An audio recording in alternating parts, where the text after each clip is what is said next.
Hey everybody, it is Mike, 55 years young. Welcome to my video on how to obtain ripe fruit locally. It's super important. It's one of the main reasons I think that people don't eat better, because they can't find the most delicious things imaginable, which is fully ripe fruit. This is a chapter that I wrote for a scouting book that's coming out very shortly, and also a companion to this that's also newer than this text I'm about to read you is something that you need to know. It's linked down below. They are poisonous fruits, or fruits you should not eat, and there's a couple of them, and some of them might surprise you, so check that video out as well. Let's get right into it. All right, I'm going to read off of straight from my submission to the book. It's basically right out of the book, the exact chapter. Tips to obtain ripe fruit locally. How is ripe fruit different from unripe fruit, and why does it matter? All right, a ripe fruit has reached its peak stage of development and is ready to eat. Any other stage of fruit development is considered unripe and not ready for humans to eat. The reality is that much of the already picked fruit available at your local markets is unripe and may never reach the fully ripe stage of development. One of the reasons this is true is because many commonly available fruits simply cannot ripen after being picked. All the following fruits will not ripen after being picked from the plant.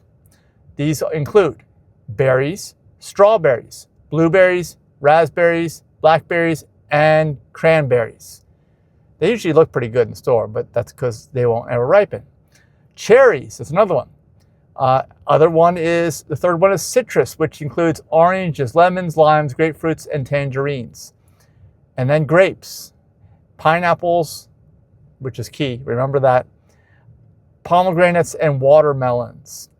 It's also important to know how to evaluate the 4 characteristics to determine if a fruit is ripe. So let's go through all 4. Number 1, color.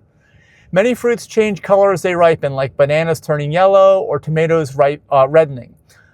Some humans are since humans are intelligent primate mammals with trichromatic vision, means we perceive red, green, and blue wavelengths due to these 3 types of cone cells in the retina. It's easy for us to see fully ripe fruit and its corresponding vivid color. We know that, right? I mean, that's why I think we have color vision. Most other mammals, such as dogs and cats, are dichromatic, seeing primarily just blue and yellow-green. So, second characteristic, texture. The fruit may soften, e.g. peaches, or firm up slightly, e.g. avocados, depending on its structure. Third characteristic is flavors. This is the most important, because there's nothing better than a fully ripe fruit. Sugars increase and acidity or bitterness decreases, making the fruit sweeter or more palatable. So it is the tastiest, absolutely the tastiest. That's the key right there. That's how you know. And if you don't have exposure to a lot of consistent fully ripe fruits, you don't crave it. You need to.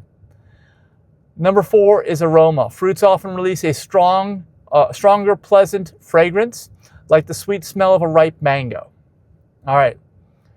It's easy to evaluate fresh whole fruits at your local market. However, frozen whole fruit requires a leap of faith, since none of these 4 characteristics can be evaluated unless possibly the fruit is contained in something that allows you to see through it, which is rare. Thankfully, the fruit that packers choose to freeze typically is at or near peak ripeness, and that's why not much of a shelf life. It's also a similar situation with pre-cut packaged fruits that may be available. They're a lot easier than frozen to see if they may be ripe, though far from ideal. It's also typically true that stores that choose to sell cut fruit as a convenience item usually utilize their ripest fruits. However, you will pay substantially more for the convenience. That's definitely true. There's usually never a shortage of fresh ripe fruits to freeze or sell pre-cut, since ripe fruit has an extremely short shelf life, and this is an amazing quality for your personal health. And this is my quote: The shorter the shelf life, the longer your life, unquote, is a life axiom I like to remember. Ripe fruits tend to only remain edible for just a couple of days. If you've waited beyond that, all is not lost. Just repurpose the spoiled fruit into a nearby compost pile to regenerate the life force into fertilizer for new plants. Definitely, that's what you want to do. Lastly, in order to completely answer the question, we must also look at why the color of certain fruits may not be a good indicator of ripeness. Unfortunately, it's possible and common for certain types of fruit to be picked unripe and later treated with ethylene gas in order to trigger controlled ripening and associated color change. These types of typical climacteric, which means they continue ripening after harvest due to ethylene gas production, and it can happen in the fruit naturally too. Fruit include all these: bananas, avocados, tomatoes, mangoes, peaches, pears, apples, apricots, nectarines, plums, kiwis, papayas, and guavas. The produce industry says that gas fruits are safe to eat and that ethylene is a natural plant hormone compound. The produce industry uses ethylene gas for many reasons, including farmers losing less of their plant-ripened fruit to wildlife, ease of picking entire green fruit fields all at once, much easier to transport unripe fruits, which are much less likely to get damaged from bruising or spoilage and have a much longer shelf life. Well, you ever tried to transport some ripe bananas? Man, they bruise so easily. Achieving uniform fruit color for market appeal and to synchronize ripening for efficient supply chains. So notice none of this has anything to do with you. Remember that this ethylene gas practice is focused primarily on improving profits for the produce industry and not on caring for your health. The one exception to this is that it allows certain fruits that can only be harvested once a year when grown outdoors to be available at your local market continuously, like apples. However, it also means that some of these fruits may have been picked 1 year in advance or more of you eating it. Did you know that? This is a reality.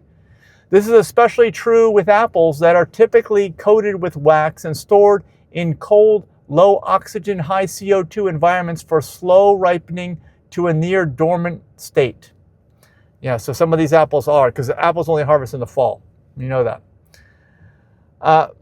Be an aware consumer with these types of ethylene gas fruits, because even though these fruits may look fully ripe, ethylene gas fruits cannot match the incredible taste and full nutrition of plant-ripened fruits grown in nature. Remember that. Some folks might even feel like they don't like the taste of fruit and eat less fruit if they only consume ethylene gas fruits. Because of this, there's excellent value in purchasing produce directly from local farmers that only sell plant-ripened, outdoor-grown fruits. Going to U-Pick farms to harvest your own fruits and growing your own fruits, doing your own growing. It's not that hard. It's actually very rewarding. So that's it. Signed, Mike, 55 years young. Please pass this along to somebody that can benefit. Give us a like, subscribe to the channel, and remember that other fruit video is linked down below. I'll see you in the next one. Bye-bye.